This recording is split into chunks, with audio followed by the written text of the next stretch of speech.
Hi everyone, I'm Michelle Pacansky-Brock and I am faculty mentor for online teaching and learning with the California Community Colleges, CVC-OEI at One, or the online network of educators. And we are here today for unpacking our emotional armor, reflections from first-time online instructors. We thought this might be an interesting way to have us come together in community and form some connections, since so many of us are now teaching online for the very first time. So I'm going to introduce our guides. We are co-guides through this journey. So the two guides who are here with me today are Dayamudra Dennehy. Dayamudra, also who goes by Daya, teaches ESL at the City College of San Francisco. And our other co-guide is Gayathri, who goes also by Three, Manikandan. Hope I said that close enough. I'm doing my best. Gayathri teaches math at Compton College. So I think not only is it great to hear from faculty about their first online teaching experiences, as well as what happened when COVID hit, but you both teach disciplines that are often considered non-traditional and online. So I think that's really interesting about hearing from you here today. Why don't each of you say hi real quick and introduce yourself? Beyond what I just said, tell us about yourself. Tell us about yourself. Hello, everyone. I'm Gayathri. I go by Tree. I started teaching kind of 12, 13 years ago. I was part-timer, so taught in many colleges. So I was glad to see you guys, some of the college names here where I taught. And currently I teach math at Compton College, and also I'm math faculty specialist in our Student Success Center. So I am so happy to be here and would like to share my experiences with you guys. Great, thank you. I am Dayamudra, and I started teaching 30 years ago. This is my 30-year anniversary. And my background is ESL. I've also studied abroad at universities in Japan and Mexico, and I've started ESL English learning projects in community, in the Gypsy community in Hungary and the Mayan weaving community in Guatemala. And I've been at City College. I've been teaching online. I've been doing the online training with that one for 3 years. And this year I started my first online class, and it's the first new online class for our department. Right, and Daya, for those folks in our audience who aren't sure what ESL stands for, can you break that down for us? Yeah, English as a second language. So in our school, we have non-credit, which are sort of open enrollment community classes. And then we have credit, which are academic classes. And I've taught both, and I've taught both online.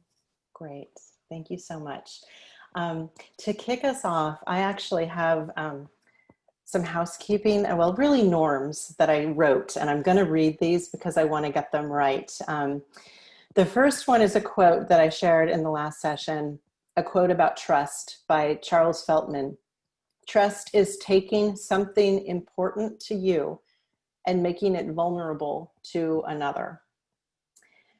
With that quote in mind, I want to acknowledge that by sharing with us today, by making the decision to be here and to share with us today, Daya and Three are bestowing trust, first of all, in me, because I invited them and they said yes, and I was so happy, and in each of you who is here viewing today. So I'd like each of us to please recognize their courage now and be mindfully present during the session today. Also, as humans, we use emotional armor to push back on vulnerability, to push back on those yucky, uncomfortable feelings of vulnerability. We armor up with emotional armor. This is from the work of Brene Brown. If you're not familiar with Brene Brown, I'm a huge fan of hers, so I want to certainly credit her here. She does research into the human conditions of shame, and vulnerability. And from her work, she has found through her research that emotional armor usually looks like being a knower, K-N-O-W-E-R, perfectionism, and cynicism. So keep those things in mind, because each, I see some head shaking. Usually we have like our own, we can recognize our own emotional armor when you hear that. Like mine is perfectionism. That's my emotional armor. So I really have to make an effort to embrace mistakes, or else I won't go there. I'll keep wearing my emotional armor. And it's in that place of vulnerability where we discover happiness. It's where innovation starts. It's where empathy starts, which is key to connection and relationships also. Vulnerability, here we go. I'm already ahead of myself, making a mistake. Vulnerability is the birthplace of creativity and innovation and living an authentic life. And online teaching, like any other skill, is a process of growth that involves struggle and failure in order to improve. So here today, we embrace these imperfections as marks of courage and our commitment to being authentic to ourselves and to our students. So those are the norms that I just wanted to set before we start this conversation. So let's take a deep breath. Mm-hmm. And go ahead and get started. So you already introduced yourselves a bit. And I'd like to hear from each of you and just hear a little bit about how you got started teaching online. What was that journey like for you? And if you could also just be clear about when it was that you taught your first fully online course. And Daya, would you like to go first? Sure. Well, a couple of years ago, a good friend of mine, Tanya, was doing her master's degree fully online. And I didn't know that much about online at the time, but she was telling me she's a very introverted person, very sensitive, and she really loved the online format because it gave her time to process and to be more reflective, and she felt really connected with her cohort in her master's program. And I thought, oh, that's very interesting. I think it was about 10 years ago now. And then my friend Denise was doing, a lot of you know Denise, was doing the @ONE training and sharing with me the project she was creating. And I just saw so much creativity and so much possibility for what could happen in the online space. So out of curiosity, I took an online class, an @ONE class, and I kept taking the trainings. And actually I got so excited, and Favi's here, her equity class actually really made me more curious about how to become more equity minded. And now I'm actually enrolled in a doctorate program with an equity and social justice program focus. So that was my entree, and I taught my first online class this spring.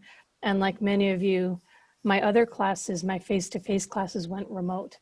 So my non-credit level 3 reading class, and then a high level composition class. So I was teaching a fully online and then a non-credit and a credit remote class. Great. And to add on to it, like for me, I taught my first online course last fall, and I want to repeat second what Daya said, because I took the equity and culturally responsive teaching and learning class with Fabi too. Yay! Thank you, Fabi. So these I got my certification through @ONE in the advanced teaching principle and course design. And I do want to tell that kind of help all those courses, they're online, and they help me understand how effectively we can communicate with our online students. And being a math teacher, I never thought that math can be taught online. It was new to me. I started the first class last fall. Just like it was all new, trying to experiment various things. And as I teach every semester, I do get feedback from my students. They are good teachers, because they honestly tell how they feel and how I could improve. So every semester that I'm teaching, I reflect on what they said and try to improve my class. I'm still learning, so I'm a newbie to online teaching and exploring a lot of new tools which I am unfamiliar of. So as I see like a liquid syllabus, this is new, so I'm trying to do these stuff. Even though I heard before, I haven't completely tried it and implemented. I'm just going to do the first time in fall, so I'm getting ready to finish my liquid syllabus. I'm excited about it. So I see these stuff and I feel that many times students, when they miss the class, they kind of eventually drop out. They drop the class. So the schedules for students change, and I really want to help them by through this support, like supplement through Canvas, or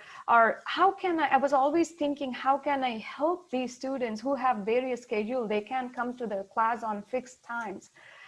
So that's what made me consider online math classes. So yeah, that's how I came into teaching online. I'm reflecting on how both of you really pointed out the benefits of the online learning environment as reasons for being gravitated towards it, and for gravitating towards it and exploring it. Daya, I want to just loop back to your comment about people learning in different rhythms, and some people need more time. That's totally the kind of learner I am, and it's just the way that I interact. I always had a really hard time in classrooms with responding. One, because I'm an introvert and I always felt like I was going to say something stupid, and it was not until like I was driving home or I woke up the next day that I had like, oh, the thought that I wanted to contribute. So when I started teaching, that was also something that made me very much enjoy that asynchronous aspect of online teaching and learning. So thank you for that. Both of you also mentioned @ONE. So again, I just want to make that connection for those of you in the audience who might not know what we're talking about. And Stacy or Helen, if you could maybe include a link to the @ONE website in the chat. @ONE is a statewide initiative funded by the California Community College Chancellor's Office through CVC-OEI. So it's the professional development part of CVC-OEI, which is this Chancellor's Office initiative to support high quality online teaching and learning in the California Community College system. So we have free and low cost professional development. We do lots of different type of professional development. And Three and Daya have both reflected on their experiences in some of our 4-week facilitated online courses that allow faculty to actually step into the role of learner and see a course designed effectively and build a relationship with an engaged, empathetic, present facilitator like Fabiola Torres, who's speaking tomorrow, who's here as a participant, and who is one of our excellent facilitators. So we really are an online network of educators from across the state that come together and support each other to improve and grow in online teaching. So thank you. I love seeing Fabi get those shout outs. Great. So, okay, let's go into the next question here that we have that we want to consider. When you think about this concept of emotional armor that I mentioned in the norms that I just shared, and think about it in terms of what you've gone through with COVID and your teaching, and just as a human in general, and what's ahead of you, what is it that comes to mind? I can go first if you want, Tree. Sure. Yes, sure, Leah. Well, I think we're in a very specific moment. You know, in the spring, we had 3 days to transition to remote learning. And so I've been reflecting on sort of the grief of that. And there's also the joy, like my classes really came together in a really strong way. So there was a lot of community. But I've been reading Resmaa Menakem, who talks about trauma, the trauma of racism. And he talks about metabolizing our trauma and metabolizing our grief. So I think in terms of emotional armor, I think that's something really important to name right now, that everything in our world has shifted. And, you know, for my students, when we shifted to remote with such a small amount of preparation, some of my students went back to their countries, some lost their jobs, some had family members at home. So a lot of the women in my classes were like, I've got kids, I've got my husband, I've got my in-laws, I'm like cooking all day. I had one student who was cleaning the airport, you know, and she would come onto our classes with her phone, with her camera off, you know, her earbuds in, and every once in a while she would put the camera on. She was like in a full hazmat suit cleaning the airport, but still coming to class. So I think in terms of all the emotions, you know, there's just so many layers now in terms of how our lives have shifted. And I'm really trying to just meet my students with a sense of care and flexibility, and also just be very authentic myself. You know, I was reading today a teacher of mine and a mentor, Joanna Macy, and she was talking about meeting the anguish of the world. And she said that if we resist meeting the anguish of the world, we're actually limiting our cognitive functioning. So that's very interesting. That's sort of in that resistance, we're not thinking straight. So I think all of that, you know, all of the emotions, and really meeting it, and meeting it with love. I mean, I think the other thing was just to say to my students, I'm here, you know, I'm ready, I'm supporting you, I care about you, and we will make it work together. Acknowledging those emotions, naming them, feeling them is part of getting through them. Yeah, that's beautiful the way you described that, Daya. Thank you. So Three, what's on your mind when we think about emotional armor? Yeah, so for me too, like there was a lot of fear. Not usually math is fearful for many people because my students say, I hate math, it's so scary, those kind of stuff. But on top of it, having this COVID thing, oh, we are going online, those kind of stuff, added additional fear. So what I did was before the campus closed for 1 week, I just introduced, since I was teaching an online class, I just, like in one of my classes, I showed them, this is how an online class will be. So I just tell them, I'm here to support, even though it's online, we meet through Zoom and other Canvas conferences, those kind of stuff. So I explained to them and show them this is how it would be. So by walking, I took them to the lab and just asked everybody to log in and to Canvas and show them everything. So it kind of gave them a little bit of a comfort. And also we dedicated 1 week to just getting used to the new norms. So we did some activities like, you know, just staying at home, what would be your new routine, those kind of stuff. So do you still have set time to do your homework? So we just reflected on what would be our new things, how would we complete our assignments and all those stuff. And also another thing, like Daya mentioned, a lot of students had lost their job or got a new job that's kind of different timing. So we kind of discussed about how would we do it. And also, I was just sending a lot of resources for them because many had no computers. So at our college, we had the computer loan program and stuff. So I would just keep on sending them, do you need this? Whatever you need help on, ask. And also they have an emergency fund. So I was just sending out all those announcements just to encourage them and say that, hey, there is a lot of support. We just need to, in case if we need help, we need to ask for it. So that's pretty much the encouraging them to all the various available supports and stuff. So that's what I did. So you made space in your course for students to really work through how they're going to make that pivot. Yes. Right. So there was a tweet that I saw from someone who teaches math, and I can't remember his name to credit him, but he said so much of his math instruction has nothing to do with math. Yeah, that's that non-cognitive side of learning. Totally. So since the two of you teach such non-traditional subjects, I'm curious to kind of just unpack that a little bit and hear from each of you about what struggles did you confront that are specific to your discipline when teaching online? I can go first. Is it okay, Daya? Yeah. For me, I have two important things that I always, when it comes to online teaching, I always struggle with. Number one, the assessments. The traditional assessments, like you'd give two problems and students solve, those kind of stuff. It was so hard because, there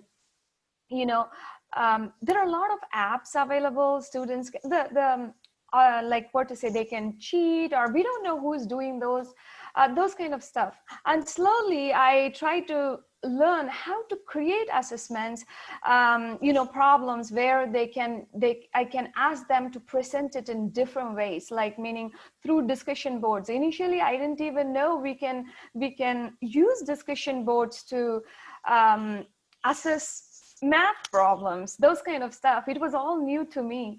And then I started creating these assignments, like where the students explain their thought process, like what made you use this formula, those kind of questions. These are not like they take a picture and some app will give the answers. Those kind of project-based problems, those are the stuff that I need to create. The reason why I say this as a struggle is because I am so much used to the traditional way of testing, and so it takes a lot of time. So, and also a little bit of trial and error too. Sometimes I plan something, it doesn't go well, so I need to go back and tweak it. So those kind of stuff. And another thing, there are wonderful resources which I don't know if I could really use it for math. This project that I created for my class, I told the students, oh, you need to present whatever you come up with, right? Whatever the results that you come up with. And I usually go, okay, is it like PowerPoint presentation? Is this what we are going to use, or we record? And then the Spark, the Adobe Spark is a great tool, but I never thought that I could use these kind of resources where students can be present on it. They can talk, they can record what they want to say, and it's kind of non-disposable in a way. They created this, they can put it on their resume. I never thought of those creating these non-disposable assignments where they can go back and reflect on. So those are my challenges, how to use these wonderful tools that are available to math specific. There's a lot in what you just said right there. That's really powerful.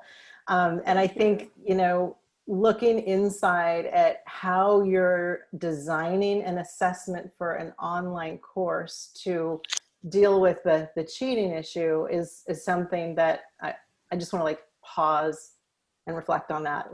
Just hit pause and think about that. That's really, really important. Did you have any I'm just curious, did you have any kind of part of you that struggled with that decision to have your students use a video tool to demonstrate their learning? Because that's so non-traditional for math. Yeah, I always think about this I thought about this academic integrity. So I'm like, how am I going to make sure the students are really doing those kind of stuff? So I use Proctorio, but still, I'm not 100% happy with it, because sometimes students have this issue, right? Oh, I'm stressful when something is watching me, recording me kind of stuff.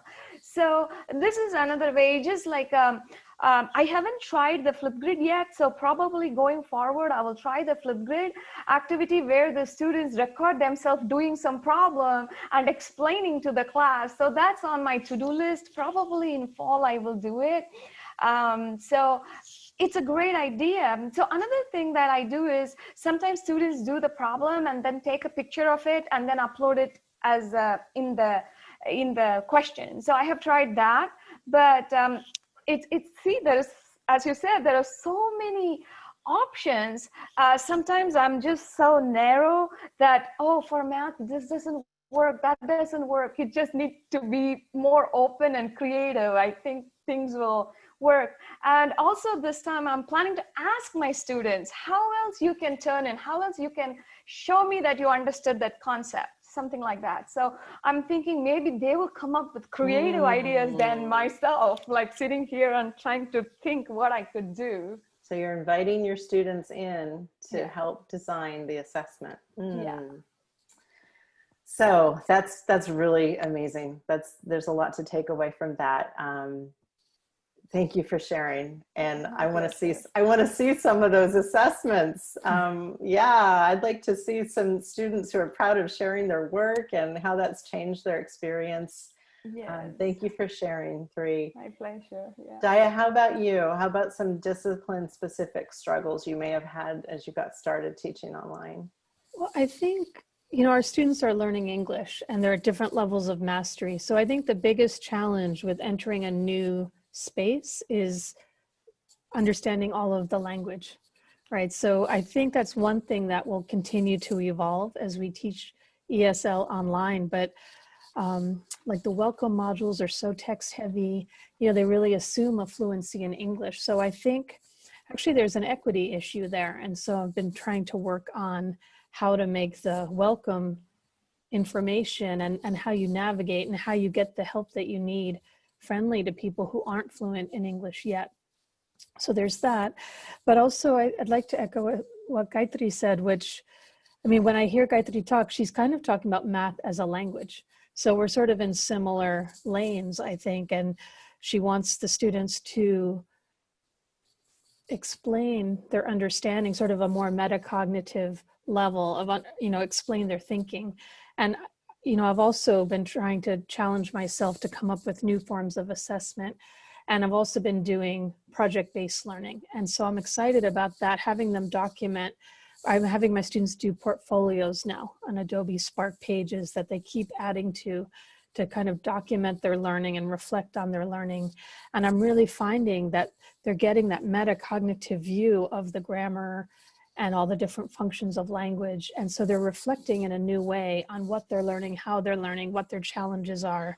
And I think it makes it more student-centered because they're sort of taking their language learning journey in their own hands. The beautiful thing about those portfolios is because they can come back to it and see where they've been and how they've developed. Yeah, that's really amazing. And you've mentioned Adobe Spark, and for those of you who aren't familiar with Adobe Spark, just to clarify, it's a pretty robust tool. It's free from Adobe. It's SPARK. We're going to be using, if you're part of the Humanizing Challenge, the Adobe Spark video will be an option for creating your welcome video, which is one of our day 2, our self-guided activity for day 2. But also within Spark, as Daya just said, there's, is it still called Pages? Yeah. Pages. And it basically it allows you to create simple single page web pages that are beautiful. They're really nicely done. So that's what Daya is having her students use. And if you are teaching at an institution that has a site license for Adobe, which a lot of colleges do, and you might be and you don't even know it. So ask about that, because you and maybe your students can even sign in with their institutional credentials and have access to it. But it's free for anyone, but it does require an account to be created. So that is very cool. Do both of you use video of some sort in your online course? I use a lot of video. Yeah. Okay. Sorry, I was going to ask our next question about video, but I just want to be sure. Daya, I know you use video because I've seen some of your videos, and Gayathri, is your video use live in Zoom, or do you also do recorded videos? Yeah, I do recorded videos. I record my Zoom, and also I record like a mini introduction videos, and I also use curated videos also. But for every chapter, I just give a little introduction video. But I record all my class lecture videos and post it for the students who cannot make it during that time, so they can watch it later. Okay. So I do. I want to talk a little bit about that. I want to talk a little bit about video and recording videos. The easy part is the technology. Really, the easy part is the technology. And I'm speaking from experience here. The hard part is being on video and seeing yourself on video and knowing that those videos are going to be played back. And, you know, our own identity plays into this. You know, I like to acknowledge the privileges that I have. So it means something different for someone who isn't white to record a video and share it, because our identity is intertwined in that. And I know that for me, my YouTube channel goes back more, I don't know, 10, 12, 13, it goes back a long time. Mm-hmm. And I have a hard time looking at my YouTube channel because I see myself aging. Mm-hmm. And that is something that I avoid. I've made choices to not share videos that are still perfectly good videos just because I look so much younger in them. Mm. And I recognize that. I'm very conscious of that. And so I guess I just want to kind of invite you into that conversation about using video and see if you have any reflections to share about how your identity has played a role in some of that vulnerability that you feel with being on video. 3, do you want to go first? Yes. Like for me, I should say, I always thought that being perfect is something strength that you have, right? I want to be perfect on whatever I do. So that's how I always thought, until when I start recording these videos and stuff. Oh my God, I can never be happy with anything that I do. And I just kill myself. This 2-minute video record for like 20 minutes, but still not happy with it.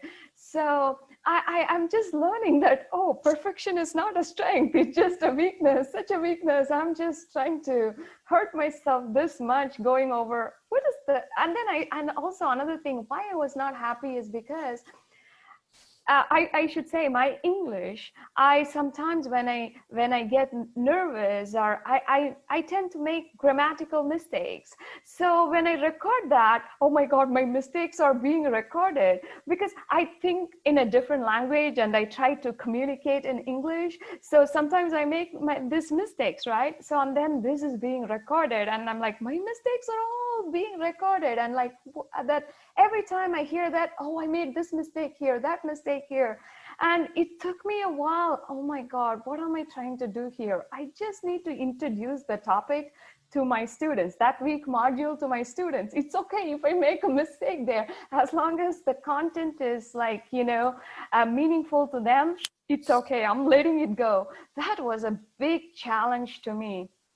And so I'm still working on it little by little, but yeah, that's just being perfect. And when I record it, I just feel so sad. My mistakes are being recorded here, kind of stuff. So I'm still working on it, but I'm a lot better than where I started. So yeah, it does get easier the more you do it, right? Yeah. Yes. Well, bravo for challenging yourself and for recognizing your emotional armor and trying to get through that. And thank you for sharing. Oh, my pleasure. Daya, how about you? Yeah, I mean, I think I'd just like to respond to what Gayathri said, because I imagine a lot of my students feel the way she does because they're mastering English. So when I try to keep that in mind when they're recording videos. For myself, I use a tool called Clips, which is used with Apple phones. And so I'll make just little quick videos on the fly outside that don't need to be perfect, just to sort of connect with students. But then I do other kinds of videos as well. Like I'll make longer videos using Google Slides. If I'm having a bad hair day, I'll just use my Bitmoji rather than my camera. There are a lot of different things to do with video. So I don't always have my face on screen. I do sometimes, but I think there are a lot of different ways that we can make videos. I think really that the voice is really important, and I like students to hear my voice, and I use the voice a lot. If I'm making a comment on their discussion forum, I'll use the audio clip, and they feel really happy to get that kind of personal feedback. I'm so glad you said that about voice. I feel very strongly about that too. Everything does not have to be video. And I think that that's a really powerful takeaway from this. Adobe Spark, I'm going to say it again.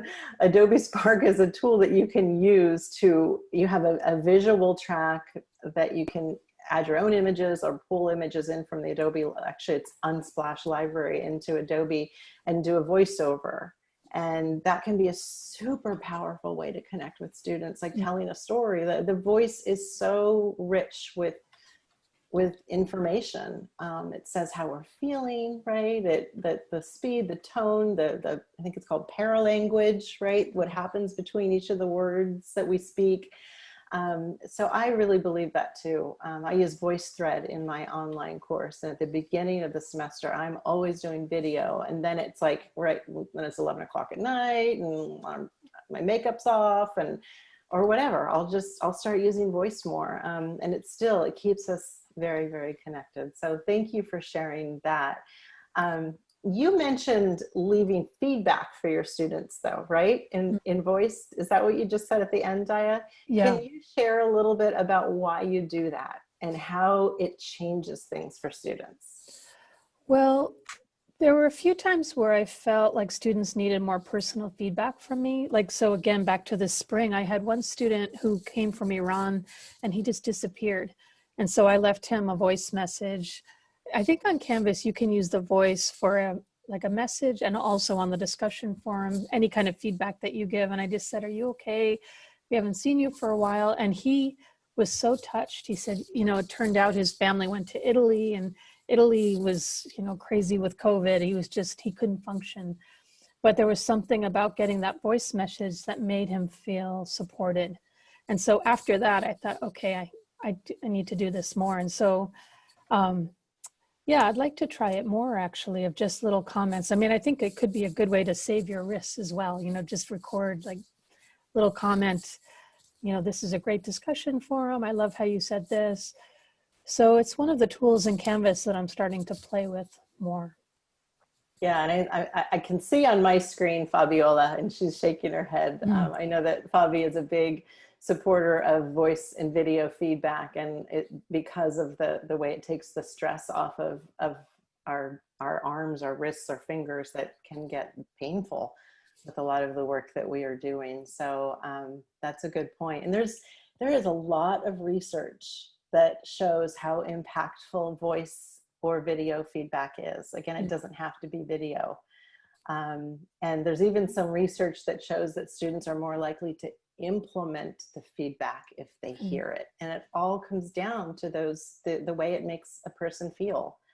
I remember teaching a faculty workshop about using audio probably 12 or 13 years ago when we were doing Audacity, if anyone remembers that program. But I remember a faculty member saying, when I was in grad school, I had this professor who would record video for us feedback for us on a cassette.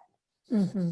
And I remember putting that cassette in, and it was like this magical experience, because it's like you're getting this incredibly, authentic and like very intimate feedback from a human who isn't there. But that was so long ago in cassette. So this practice goes back a long time. Yeah, I remember taking a backpack full of cassettes and recording those messages for my students. Oh, you do? Okay. All right. I'm so happy just to have it at the push of a button. So something's gotten easier, huh? The another thing I like about this audio video feedback and Canvas grading tool is that I don't need to record it, save it somewhere. You just click there and record, it's done. And it's one-time use. You're not going to reuse it, and you don't need to save it. You just do it and done. So I love that. Thank you for that. Thank you. So, we are at 3:12. I think I'm going to ask one more question, and then we're going to go to participant questions. So I do want to invite folks, if you have a question, to click on participants and select raise hand, and we'll be taking we'll take a few questions from folks who have raised hands. So click on participants and then raise hand, and we'll get to it in just a minute. Yeah, Helen? The raised hand feature doesn't seem to be in the participant. Oh, somebody found, okay, Stacy and I couldn't find it. You guys are finding it. Great. Never mind, ignore me. Is it at the bottom of the screen? Fabi, can you shake your head yes or no? Or just speak and tell me where it is? It's in the participation link. When you click on participation, you will see lower hand, yes, no, et cetera, et cetera. We just have a different view, Helen, because you're in a co-host role. That's the difference. Thank you, Fabi.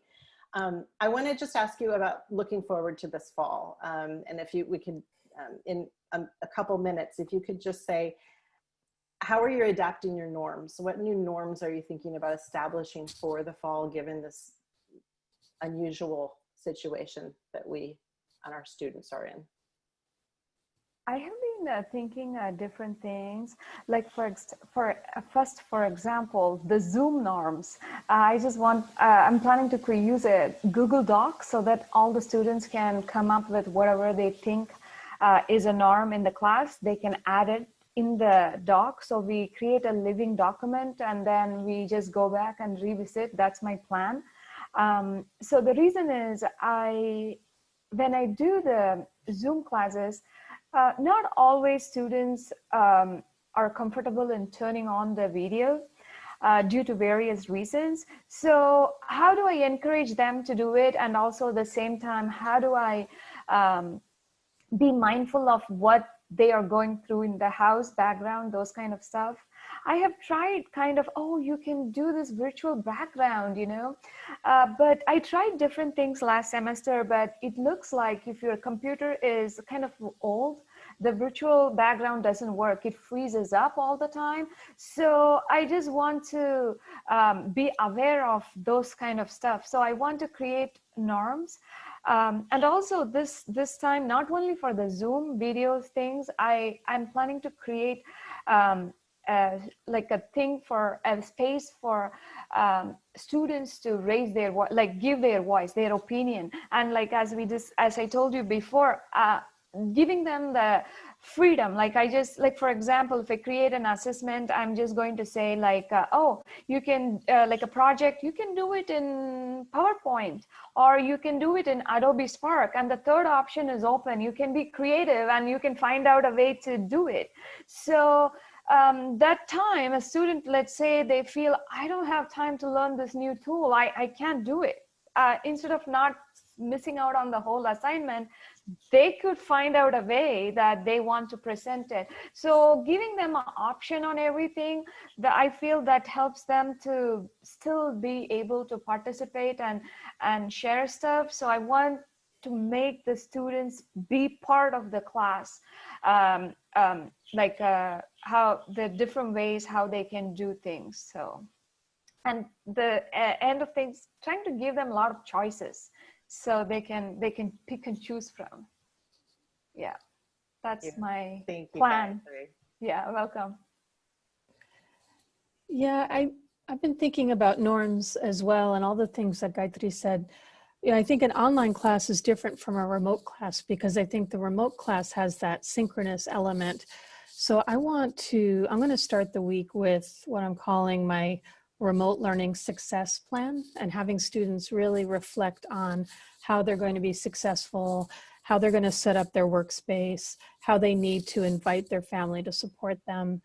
And then I was also thinking of just really acknowledging there are other people in your learning environment now. Bring them in. You know, it's okay if your husband walks by making a cup of coffee. It's okay if your kids jump on your lap, you know, that really to expand our learning circle a little bit. And if you need to turn the camera off, that's fine. So just really holding all of that. And then I really like what Gayathri said about kind of coming up together with the norms, like, because I think they'll keep evolving. And nobody wants to look at like all blank screens, but I think we need to be flexible. And I also know that not everybody's going to be able to join all the Zoom sessions, so I'm going to be recording those as well. So it's a work in progress. And oh, just one last thing. In the spring, what worked really well when we had the Zoom session, we had 15 minutes, what I called humanity check-ins, and the students went to breakout rooms and they just were able to check in with each other. And they loved that. You know, that was the way to build community. So I'm going to keep that, because there's a lot of ways to deliver content, but that time of really connecting with each other seems to work better in small groups. And at the end, they told me that that was their favorite thing about the class, the humanity check-ins, and it helped them metabolize that, just that anguish that we were all feeling with the new COVID situation. Those are great things to learn from. Great ideas. Two great teachers here. Yeah, it's all about good teaching. Okay, so I'm going to do a check-in with Stacy and Helen. And am I good to toggle over to the first hand, or is there anything in chat that is burning that should be addressed? Go ahead. Okay. Getting by too quickly, so you go with the raised hands. Okay. So Ed, you're at the top of our list. Is it Ed Dowell? Dowell? Dowell? I don't know how to say your last name, Ed, but you can unmute yourself. Yes, Ed Dole. And this time I do have a question. I remember you. It's a very simple question. I am aware of the use of audio in assignments, so that when you're grading, you can record a message to the student in SpeedGrader and like that. I'm aware of that. But I've heard you mention, and other speakers mention, about embedding a voice message in something like an assignment or an announcement or something like that. And the only simple way that I can think of doing that efficiently is to use Zoom and to embed a link in the assignment or the page or whatever it is. But I'm sort of interested, well, I'm not sort of, I am definitely interested. Is there some little device that will record a message to students that you were speaking about, not only in this meeting, but also in the previous meeting, that can just be stuck onto the assignment or the page or the discussion? Yeah, can I take that? So it sounds like you're talking about using video from you to the whole class. Or right? audio, yes. Or audio. Yeah, to the whole class, right. Yeah, so tomorrow with the video challenge, you are going to have the opportunity to try out lots of different tools. Okay, great. You can also record a voice memo on your phone, which is an MP3, and that can be shared with your students too. Or record voice directly into Canvas. That's another option also. Helen, could you possibly get a link to the Canvas guide about recording into the text editor, the rich content editor? And we'll put that link in the chat for you, Ed, and you can check that out too, okay? Awesome, thank you. Yeah, Yes, great and question. you can always also Google that idea. I'll go find it, but just so if you forget where it is, Google Canvas record or something and you'll find it. Thank you. Thank you for your question. Jane, you are next. Jane Brodsky. Go ahead and unmute. Okay. I taught 2 classes of anatomy and physiology this summer completely online, and I'm teaching again in the fall. And from the last session, you talked about being okay with late, people turning things in late. And that was something I noticed. I had a big issue with that this summer. Not so much the assignments, but they were missing exams. And it was a lot of students, like 6 students or 8 students. How do you handle, I certainly want to be understanding and flexible, but if they're missing I had someone miss one of the finals, just completely forgot to take it. Like how do we draw certain lines and yet be flexible? Or do we set them up like, they lose a couple % a day and we're just flexible with that end time? Who wants to take that one? I'll take it. Usually what I do is I have like a really hard due date set, like meaning I give them in the syllabus, week 1, you do this, this, this.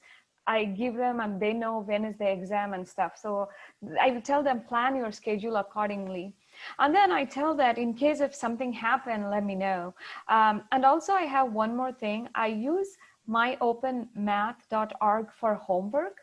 That allows, it's a free tool. It's OER. I try to use OER textbooks and OER homework things, so students don't need to buy anything. That allows students to give late passes. So I say, you all have 20 late passes. If something happens, you need to use it, go for it, use it. But in Canvas, I don't see that late pass, but in the Canvas itself, I don't think Canvas has that late pass kind of feature available. So if I am using only Canvas to teach it, what I do is I set every due dates like hard. This is when it's due, but I tell them if something happens, let me know. So ahead of time. So I just tell them, hey, if you can't participate in next week completely, you foresee something, just let me know so we can work on it. And for the quizzes and stuff in the Canvas, that is where you can adjust the due date. You can give extra attempts to them if something happened, and you can reopen for just that student. That features are available in the Canvas. So that's what I use in my class. So I tell them, if you fall behind, it's so hard to catch up. So I want you to be on top of it. But in case if something happened, it's okay. I just go there and do the little open thing for that particular student only. But they need to communicate with me. So only then I'll know. And one more thing, I send a lot of nudge email. So if you go to the grades, I see, like, for example, there is a assignment due tomorrow. I go tonight and just click one button, message who did not participate, and send out an email. Hey, this assignment is due tomorrow and I don't see you participating in it. So please, just a reminder, please complete it by tomorrow. Those stuff, I just do it. So, and I get a lot of emails from students. Oh, thank you for the reminder. I'll do it by tomorrow. Those kind of stuff. They feel happy too that I'm watching that they are not doing. But honestly, it only takes one click and one email. It sends for everybody. So I like that feature very much. Thank you, Sri. Yeah. Thank Oh, you. you're welcome. I'm going to go to the next question just so we can get a couple more in. There's a lot of raised hands. Greg Travis, you are next. Hi, everyone. My name is Greg. Thank you so much. This is really helpful. I gotta say to Michelle, I'm of a certain age. I wish I had recorded videos 20 years ago. That would have been my preference, but hey, hold on to them, trust me. Quick question. I haven't used video at all, or excuse me, audio at all. And I love the idea of giving audio feedback in the gradebook. My question is the technology there for accessibility, to closed caption? I mean, I've been trained, like, don't do it unless you have extreme updates. So help me with this one, because I can't. Yes, I have a great solution for you. And we included it in the last session, and you can check it out when we're done here. The first week of your course, have every student complete a getting to know you survey. Give them points for doing it. One of the questions can be, I will leave you voice or video feedback in the grade book. Is that, or how do you feel about that? And then just give them two options. Sounds good to me. No, thanks. I prefer written feedback. Then right there with that one response, you know which students want you to write your feedback. And that's what you use to guide you for the rest of the term. Doesn't even matter why. They're the ones that are making the decision and letting you know. Yeah, so that's, I think, a great solution. Then, you know, if your students say yes, that's fine, then you don't have to worry about captioning stuff individually to those students. And next we have a question from, let's see, Laverne. Did I say that right? Laverne. Laverne, darn it. Hi, Laverne.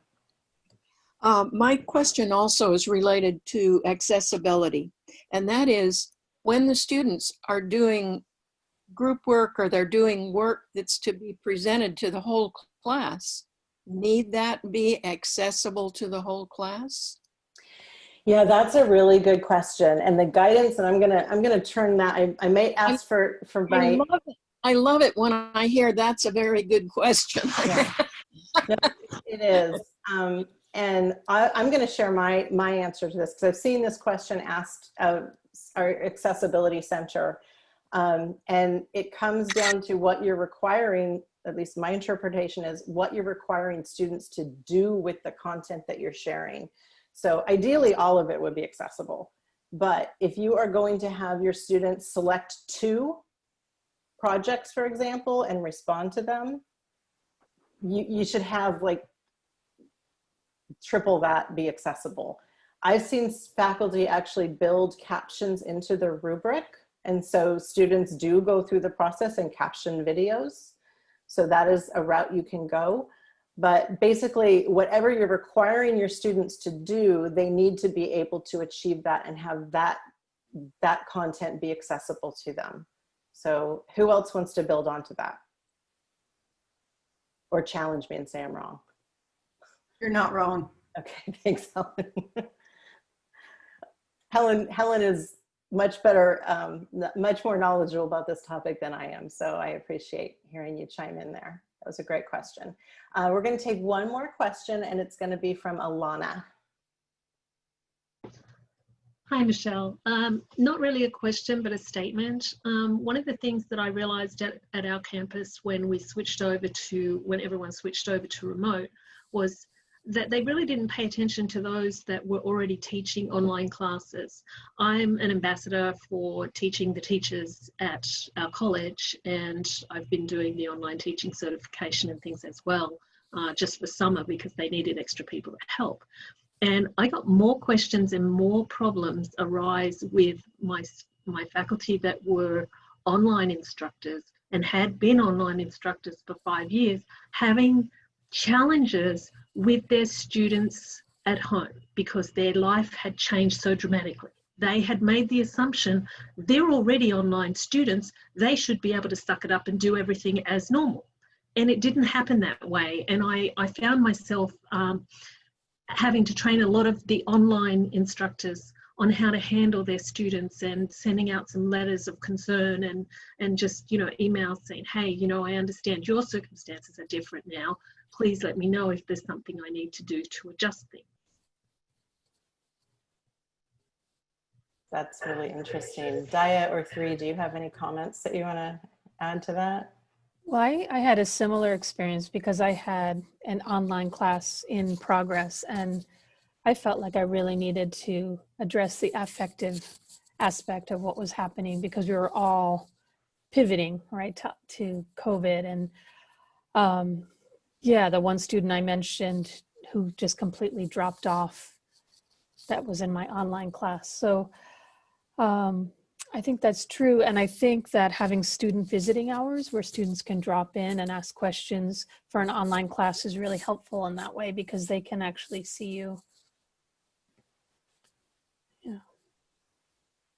That's a good point. Okay, so we're at about time, folks. That was a great hour. I hope you all enjoyed it. Thank you for being here. I do want to say something. Lisa Lane pointed something out in the chat to me that I'd forgotten about. In the last session, someone said that they had downloaded the chat to their computer but couldn't find out where it was. And I said to look in your downloads folder. It probably goes where everything else goes when you download something, and I was wrong. I forgot that Zoom creates a folder on your computer called Zoom, and it puts everything in there. So I have a Mac and it's in my documents folder. So I'll go to documents and then it's the last one because it's alphabetical. But you want to look for a folder called Zoom, and that's where if you download the chat, that's where it goes. And if you would like to download the chat now, you can click in the chat at the bottom where you type. Over to the right, select those 3 dots, and you should be able to select Save Chat, and it's going to go right into that Zoom folder, and you can go check it out later. Thank you so much, everyone. I saw a question about the Getting to Know You survey. Go to this link that I just put in the chat. You will find out more information about it there. It's one of the self-guided activities for today. I hope to see you back tomorrow for our day 2. Fabi, why don't you say hi? Hi, everyone. See you tomorrow. Fabi will be your guide tomorrow for the session, Practicing Radical Love, Breaking Down Instructor-Student Hierarchies, which is at 11 a.m. tomorrow. So you do need to go back to our website, go to the day 2 link, and register for Fabi's session to get the link to join. And I'll put the August 12th link in the chat. It's right there. If you're not signed up, don't miss it. Thanks, everyone. And thank you so much, Daya and Three, for sharing. Thank you for being brave and courageous. Thank you. Michelle, where you put the recording? So the recording for today, once the video of today's session, once it's processed, We will put it on the web page for August 11th of the Humanizing Challenge, okay? So it'll be basically right where you click to register, that's where you'll find the link, okay? Thank you so much. Bye, everyone. Bye.